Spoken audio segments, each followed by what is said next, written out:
విద్యార్థి జీవితంలో ఒక స్పష్టమైన లక్ష్యం ఉండాలని, అదే విజయానికి మొదటి మెట్టు అని సిబిఐ మాజీ డైరెక్టర్ వివి లక్ష్మీనారాయణ పేర్కొన్నారు. నారాయణ విద్యా సంస్థలను సందర్శించిన ఆయన పాఠశాల ఆవరణంలో ఇంటర్ మరియు 10వ తరగతి విద్యార్థులకు క్రియేటివిటీ, లక్ష్య సాధన, ఉన్నత విద్యపై అవగాహన సదస్సులో పాల్గొన్నారు. ఈ సందర్భంగా మాట్లాడుతూ జీవితంలో అనుకున్నది సాధించాలంటే ప్రాథమిక దశ నుంచే కష్టపడి ఇష్టపడి చదవాలని సూచించారు. కంప్యూటర్ యుగంలో చదువుతో పాటు నైపుణ్యాలు కూడా అవసరమని అన్నారు.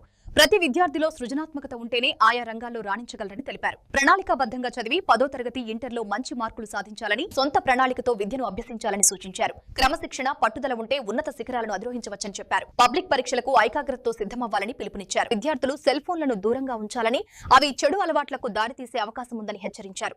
చెడు అలవాట్లకు లోనైతే జీవితం అంధకారమవుతుందని తెలిపారు.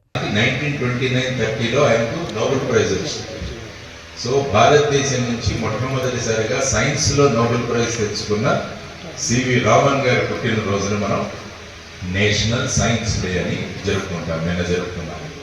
కాబట్టి అటువంటి వ్యక్తి తర్వాత మనకి ఇంకా నోబెల్ ప్రైజ్ రాలేదు.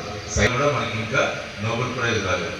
సార్ మీరు కొంచెం ఫోటోగ్రాఫర్ పిల్లలతో మాట్లాడారు. ఎవరు కావాలి నోబెల్ ప్రైజ్ మరి దేశానికి? ఎవరు తీసుకొస్తారు? పైనుంచి రావాలి. ఎవరినైనా మీరు నెక్స్ట్ ఎక్కడ చేరతారో మంచి కాలేజీలు ఎక్కడైతే రీసెర్చ్ జరుగుతుందో, ఐఐటీలు కావచ్చు, లేదంటే ఐఐఎస్సి కావచ్చు, Indian institute of science, so ఇలాంటి కాలేజెస్లో మనం వెళ్ళాలి అన్న ఒక కోరికతో మీరు అందరూ కూడా వెళ్ళాలి. కాబట్టి ఒక మంచి స్టూడెంట్గా ఆ విధంగా నెంబర్ 1 ఆయన క్లాస్లో టెక్స్ట్ బుక్ ఏదైనా ఉంటే ఫర్ ఎగ్జాంపుల్ ఒక పాఠం 4 పేజెస్ ఉందండి, 4 పేజెస్. ఆయన ఏం చేసేవాడంటే ఆ పాఠం అంతా చదివి 4 పేజెస్ చదివి దాన్ని 2 పేజెస్లో కండెన్స్ చేసి రాశారు. 3-4వ పేజీలో ఉంటుంది ఈనాడు కానీ మిగతా పేపర్.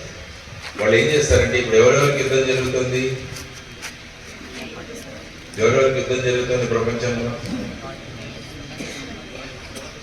అయిపోగానే ఆ పాఠం మొత్తం చదివేసి దాన్ని 2 పేజీల్లో రాయండి.